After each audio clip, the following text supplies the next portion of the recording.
Well, by the time this video drops, it'll be close to the holiday of Thanksgiving here in America. And one of the, biggest things I like about Thanksgiving time are those crowd-pleasing menu items, the heavy hitters, the ones you see on the table and you know you're going to go back to for seconds and thirds. And so I figured it was only appropriate that this week for the classic review that I bring out a real crowd pleaser. This is considered to be one of the best and most beloved shows from the mid-2000s in the brand split era, and there's a lot of real serious heavy hitters and crowd pleasers just on this card alone. I'm giving you WWE Vengeance 2005 from June 26th at the Thomas and Mack Center in Las Vegas, Nevada. This is one of my most nominated shows. Ivan Dragovich, Cameron Popplestone, Glenn Thompson, Gerald De Los Santos, Alan Jolly, and Jake Haynes all nominated this show on patreon.com/wrestlingwithwregret. It's a show that a lot of fans of the Ruthless Aggression Era look back at with a lot of fondness, and this is a really exciting time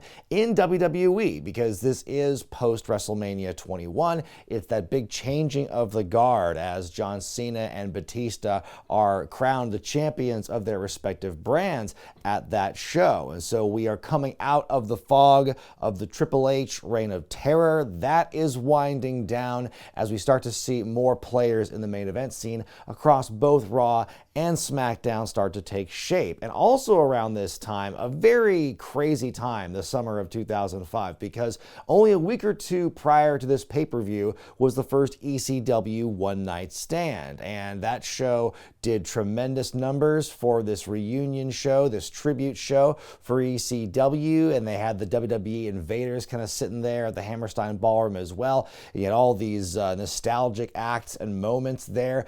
Truly, this was one of the better shows of the entire year, and it of course helped kick off them turning ECW into a third brand a whole year later. You can check out my review of those first one night stand events in the classic review playlist here. But that happened, and also around this time the draft lottery is taking place. Now, it's not the same as we see now in the draft when it comes back in WWE, where it's like 1 to 2 nights and they announce a whole bunch of names at once with the big draft board. It wasn't like that in 05. This year they tried something different where it was like every show you had one star from SmackDown hop to the other show and in reverse, for a few weeks at a time. I actually kind of like that format, and after the last few years we've had of the big, draft events, I think it'd be kind of cool if we took that back just for 1 year and had like, hey, once a week you get one name coming over to the next show. I think it makes each draft lottery person, each jumping ship, it makes it more important when it makes the list a lot shorter and they've really reserved like, okay, the tippy top names are the ones that are going to jump ship and everything.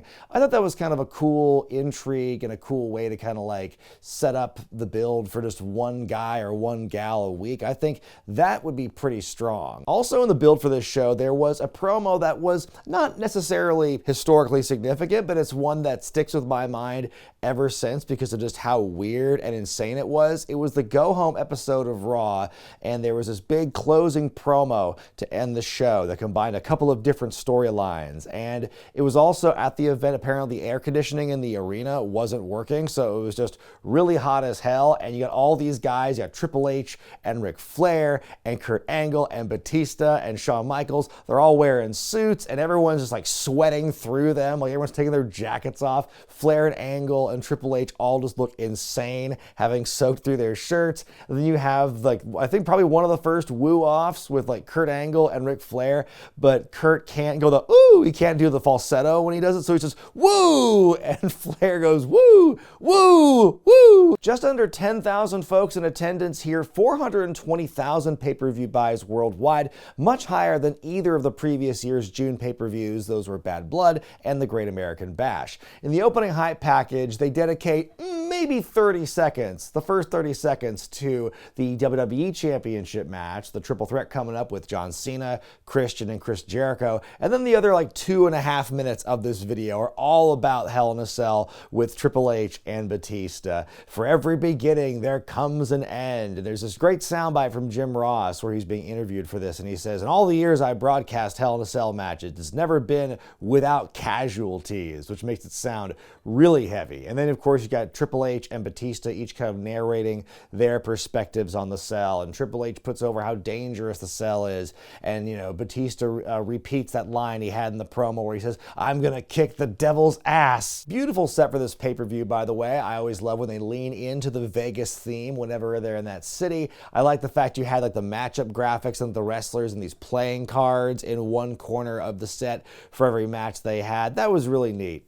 Jim Ross, Jerry Lawler, and Jonathan Coachman on the call for this Raw pay-per-view. Meanwhile, Hugo Savinovich and Carlos Cabrera are there for the Spanish-speaking peoples. Opening match is for the Intercontinental Championship as the new champ Carlito defends against Shelton Benjamin. So 1 week prior to this, Carlito made the leap from SmackDown to Raw as part of the draft lottery, and in a very similar fashion to how he won the U.S. title in his very first match on the Blue brand, here in this matchup, he makes a very sneaky way of winning the Intercontinental title in his first Raw matchup. And I'll say it here, I might have said it before, but I'll say it again. Back in 2005, I did not care for Carlito. I did not get the gimmick. I didn't think it really meshed well in the rest of the greater WWE landscape. I don't know if it had to do with like the hair, or maybe his ring name at the beginning was Carlito Caribbean Cool, and we were supposed to take that seriously. Like, I just didn't take Carlito as a character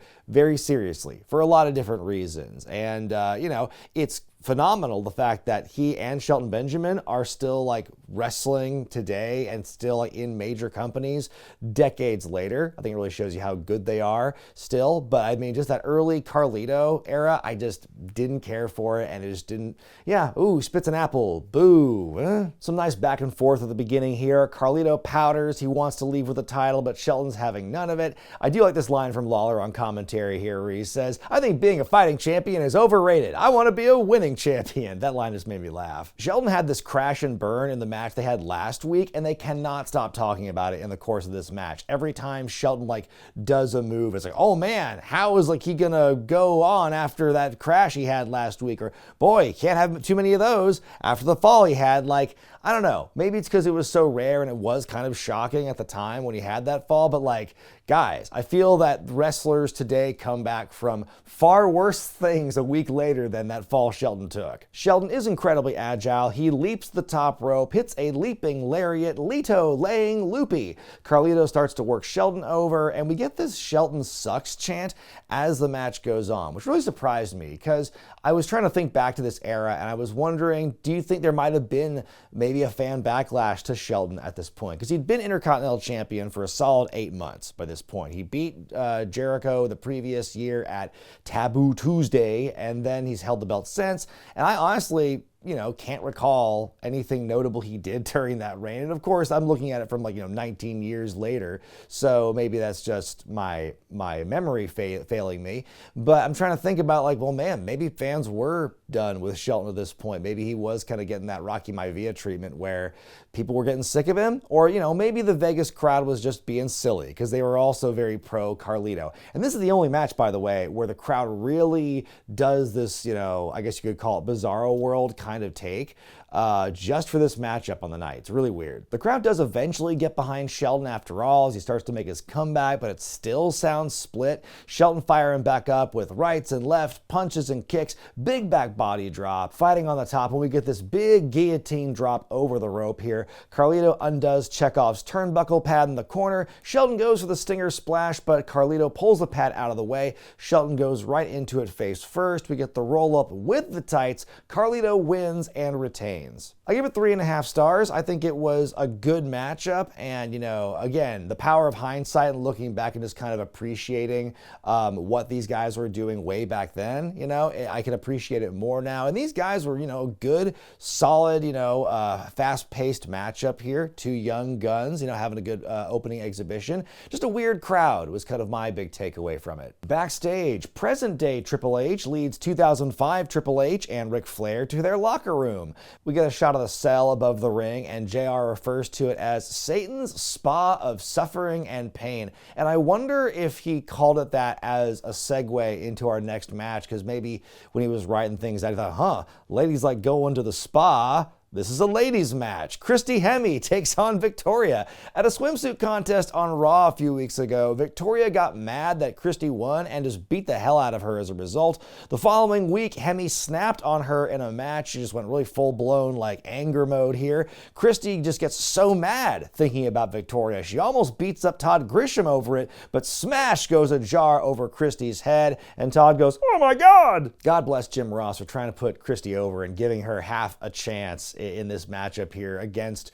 Victoria, because they put over how experienced Victoria is. But oh, Christy, she has fire and heart and spirit, and she also has maybe a year, if that, like less than a year of actual wrestling training. Christy is full of fire as she goes after Victoria, but then Vicky drops her over the top rope. Victoria with a lot of hair pulling and throttling and shouting too. We get a "We want puppies" chant from the crowd. You don't hear that kind of chant around ladies matches anymore, certainly. Nor lines like this from Lawler, where he says, "If I were the referee, Jack Doan, I'd be more hands-on." Did I forget to mention that the 2005 Raw Diva search is just about to go underway as this show is happening? Victoria misses her moonsault and Christy angry. Crowd is booing Christy's comeback as she hits a DDT. Victoria blocks a sunset flip attempt and grabs the ropes to win the match, the second dirty win in a row on the night. I give it 1 star out of 5. The match was pretty short and sweet, and there's a huge experience and ability disparity between the two, but I think that Victoria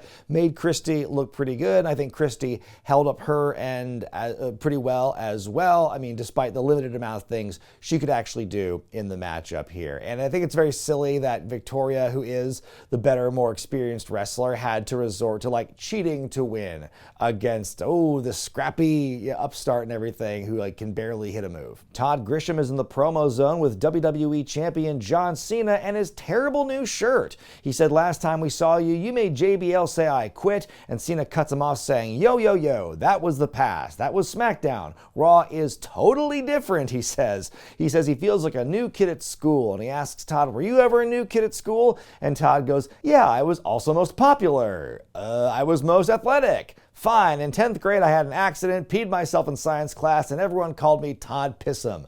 Huh? What an unnecessary gag that was. I never understood the rich history that WWE was having around this time, where it's like, yeah, the backstage interviewers and whatnot, they are nothing more than fodder for the babyface to make jokes about and everything. We saw The Rock do it with a bunch of different folks. We see, Cena doing it here with Grisham. I mean, can you imagine Mean Gene, Reverend Mean Gene Okerlund doing a bit like this and being forced to, subject himself to getting just clowned on by the wrestlers on a regular basis and just not being able to fight back about it? At least Gene, when somebody kind of gave him lip, he would say something back a little bit to him. But no, that's not what the interviewer's here to. Cena says, "When you're the new kid, you get targeted. I got jumped, but that's fine because tonight is go time." And he continues with the school similes here, and he compares Christian to the creepy kid in the front of the bus who wiped his boogers on his shirt.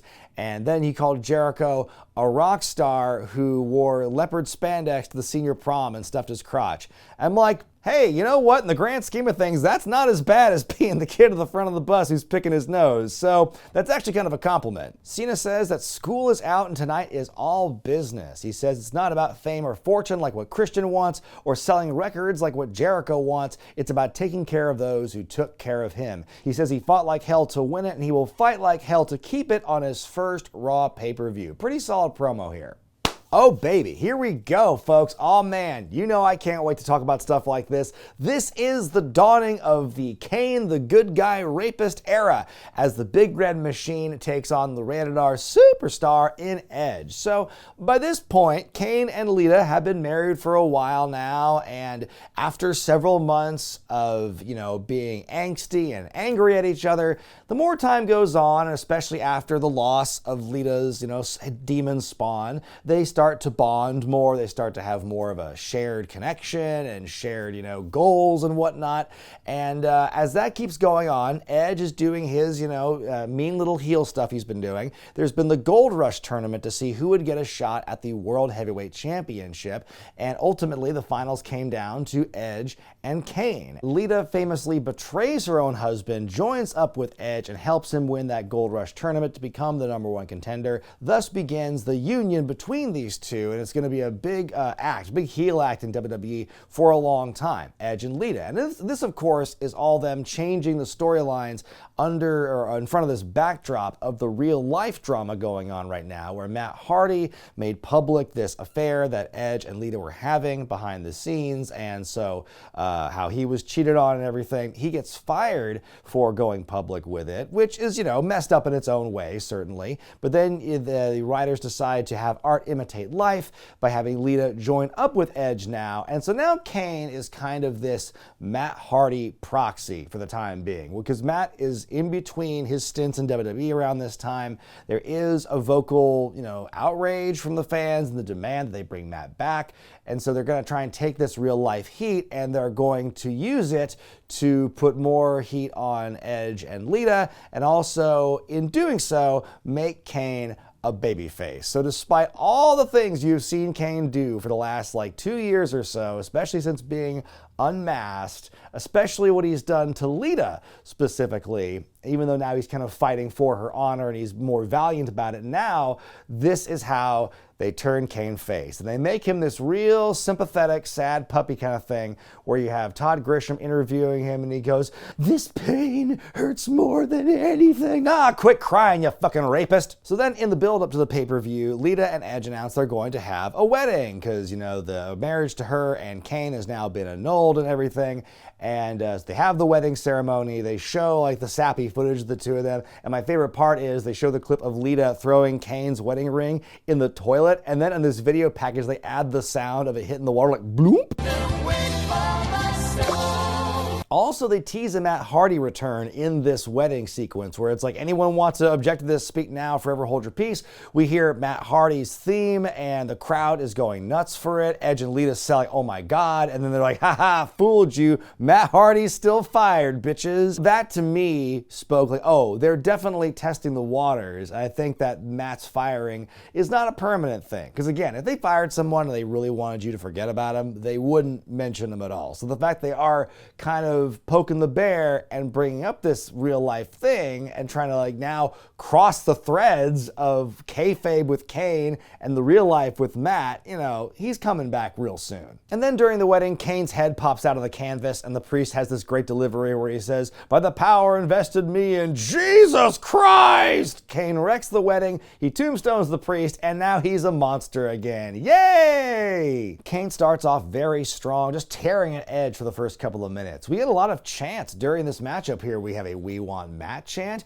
and we also get a "She's a crack whore" chant directed at Lita. So clearly the euphoria and the high of the ECW revival still very much alive here in Las Vegas. Edge finally gets the advantage after he shoves Kane into the ring post and hits a spear on the floor. We get a "You Screwed Matt" chant as Edge stomps away at Kane. The Big Red Machine taking bunches of punches, but he starts to fight back. He keeps sitting up. He gets ready for the choke slam, but then Gene Snitsky, the baby killer, comes in with a distraction. Kane goozles Edge. In comes Lita with a chair. Lita tries to walk away, but Kane stops her, goozles her down to the mat, looks to Pillmanize her neck until Snitsky hits him with the boot while the referee's distracted. Kane still kicks out. Snitsky goes back in to go for Kane, but Kane stops him. Edge hits Snitsky with the Money in the Bank briefcase by accident. Kane with a choke slam to Edge, the cover and the win. Lita hightails it up the ramp. She is proper scared. I give it 3 stars out of 5. And look, this storyline sucks. I've made that very clear. And I think it's still ridiculous, the fact that they were able to turn Kane babyface on the back of someone entirely different, personal real life drama. I mean, that's incredible in all the good and the bad ways, but they succeeded in making him a babyface. And hey, this match, still pretty good. I think it gives Kane a win that his character needed. I guess. And, for Edge, he takes the fall on this one, but it's not going to hurt him because he still has the Money in the Bank. And obviously things will be fine for Edge in the long run here with that briefcase and whatnot. But yeah, this was, it was a fine match and a good way to kind of move on, and then you can set it up for Matt's actual comeback against Edge. We get a recap of the HBK Kurt Angle match from WrestleMania 21. Then we're backstage with Shawn Michaels. The Grish saying that Kurt practically guaranteed he'd be the first one to make Shawn Michaels tap out twice. HBK scoffs at the notion. Matter of fact, he makes a couple of weird laughing noises in this promo. Guaranteed to even the score. He says he wants Kurt to be 100% confident going into the match, and he says thanks to the draft, getting this rematch is now possible. Can he follow what he did at Mania? He doesn't know, but he guarantees that vengeance will be his. So we go to that match now, twice in a lifetime, as Shawn Michaels takes on Kurt Angle. Of course, that was one of the top matches of WrestleMania 21, if not the match of the night, easily match of the year candidate. It was a real dream match situation, and those two absolutely delivered, but then of course they went on their separate ways, being in different brands. But Kurt Angle was recently drafted onto Raw, and that was all Shawn Michaels needed to make the challenge, and the rematch is on. Some solid mat wrestling to start things off. Shawn appears to tweak his arm early on and takes a breather. On the outside, Kurt teases an Angle slam out there, but Shawn's able to fight back, but Kurt hits a suplex on Shawn as he bounces off the Spanish announce table. This match very much a parallel to what they had at WrestleMania, where you do get a couple of throwbacks and kind of references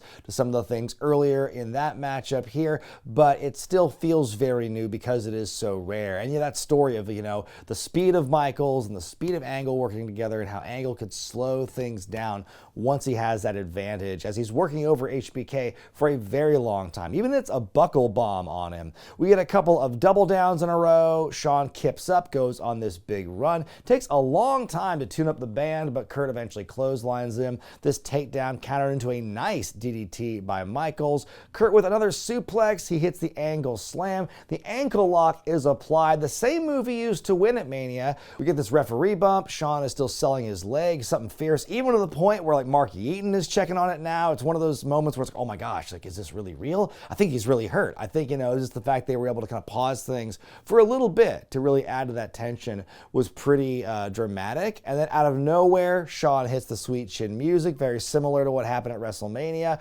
Both men down. We get this crawl to the cover and a kick out.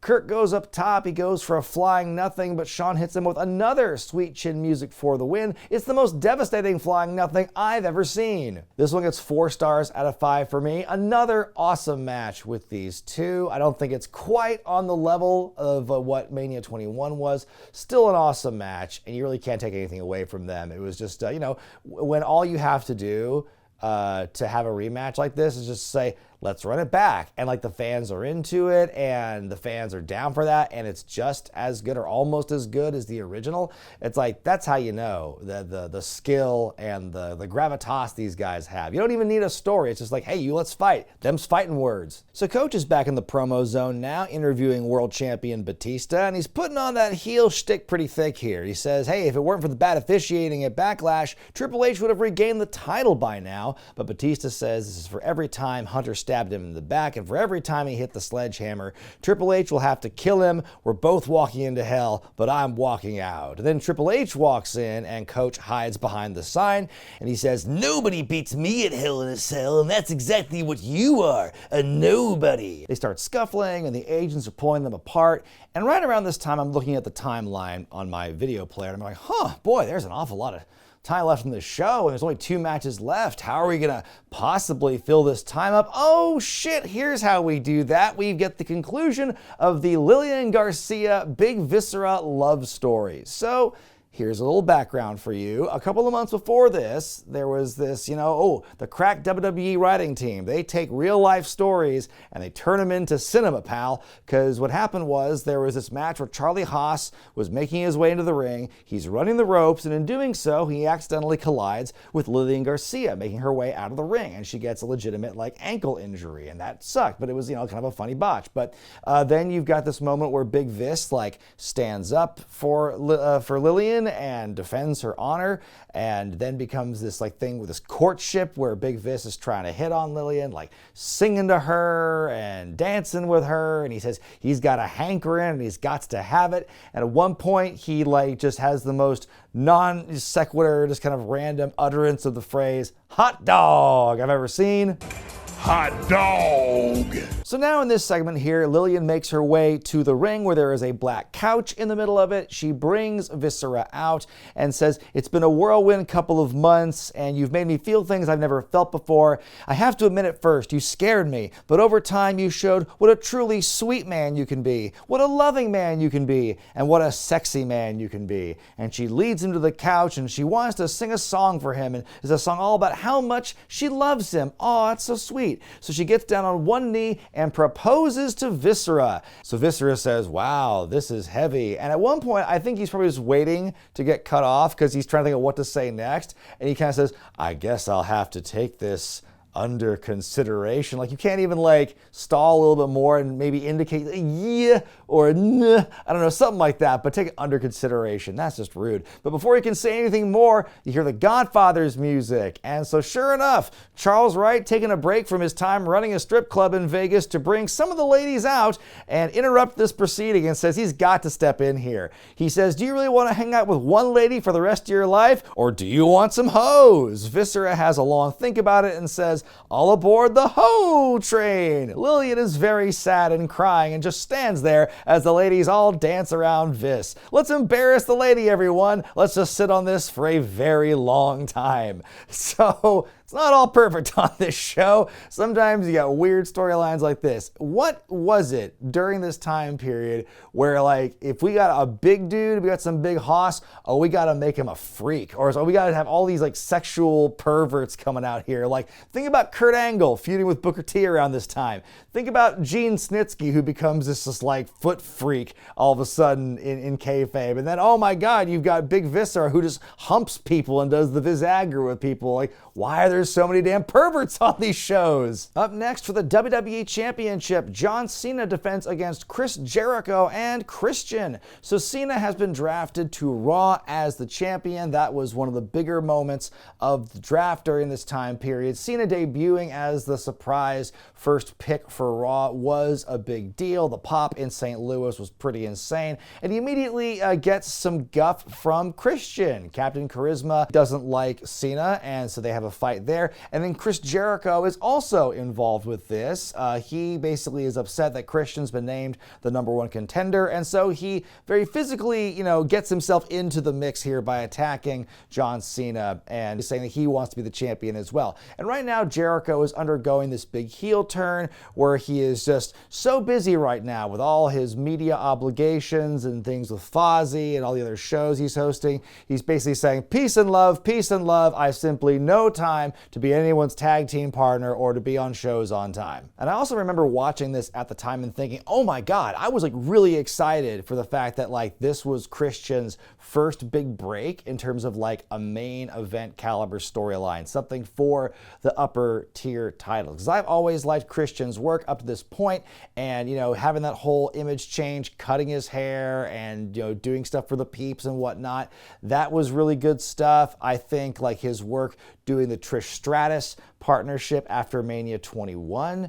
was also really just great heel work. And he was one of those guys who's like, oh my God, like why aren't they giving this guy more of a chance? And why aren't they having him challenge for, the WWE or the world title and whatnot? And so I was really excited that he was getting involved in this. And I do remember kind of being like, why? It's like, it sucks that Jericho has been inserted in this thing too. And it's something that has been confirmed in interviews with a lot of the parties in later years, but that Jericho was just kind of added to this because they didn't really have faith in Christian as just like a singular foil to John Cena. And that I think is very disappointing. And I think that it's kind of a very erroneous perspective to take. I think that Christian, even at that point, would have been a great, single one-on-one heel for Cena.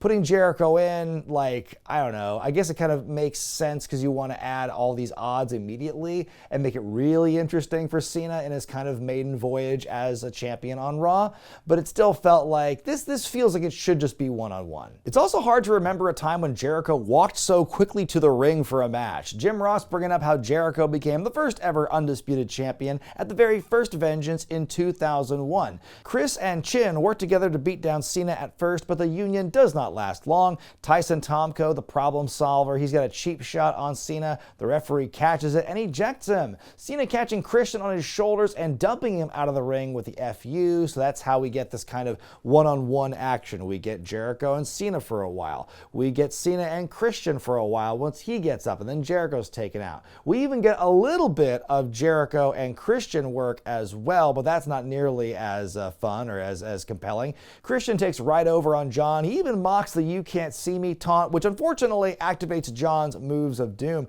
On the outside, Hebner taking a big bump into the announce table, but he just kind of brushes it off and just keeps going about business as usual, which, like, damn, he is like definitely taken bigger bumps and sold more on way less impactful stuff that have been ref bump moments, but this thing like wasn't. Sometimes the selective toughness of Hebner, if you pay attention closely enough, is always good for a laugh. Cena with a powerbomb to Jericho, who's mid-suplex on Christian, and Jim Ross saying, "I don't know why the referee is counting because there are no countouts in this match." Cena gets up, hits a double five-knuckle shuffle. We get a series of quick double team moves and roll-ups. Jericho crotched to death and falls out of the ring. Christian almost has the match won, but John keeps kicking out. The walls of Jericho on Cena, and Lawler's going crazy saying, "Tap!" Christian tries to roll up on Jericho, but it doesn't work. Cena catches Christian, hits Jericho with him, hits the FU. Cena wins and retains. I give it 4 stars out of 5. I thought this was a great match. Very fun, proving match for Cena, who is still kind of in that phase of like, he's not the ring general that he's going to be yet. He's still a little rough around the edges despite being champion. But if you put him in the ring with good people, good things often happen. I think this is another example of that. But man, I'll still kind of reiterate what I said earlier, is that they really did Christian dirty here. I don't think he ever really came close to challenging on this level for the WWE title for a very long time after this. And then there was the world title stuff and the ECW title stuff later, but I really feel they should have struck earlier in his career around this time, in my opinion. In your main event, it's the Heck in a Sec match for the World Heavyweight Championship, as one more time Batista defends against the former champ Triple H. Of course, it was back at Wrestlemania when Batista toppled the game to become the world champ for the first time. He beat him again in the rematch, and of course the build to that one was all about Triple H saying, like, "You fear the pedigree. The pedigree is the most powerful move in the history of wrestling," and everyone falls to it. And of course, Batista ends up winning that one after taking the pedigree. But then, so Triple H, he gets pissy about it, and he supposedly quits Raw after the match at Backlash, but then comes back a few weeks later and dinks Batista in the head with the sledgy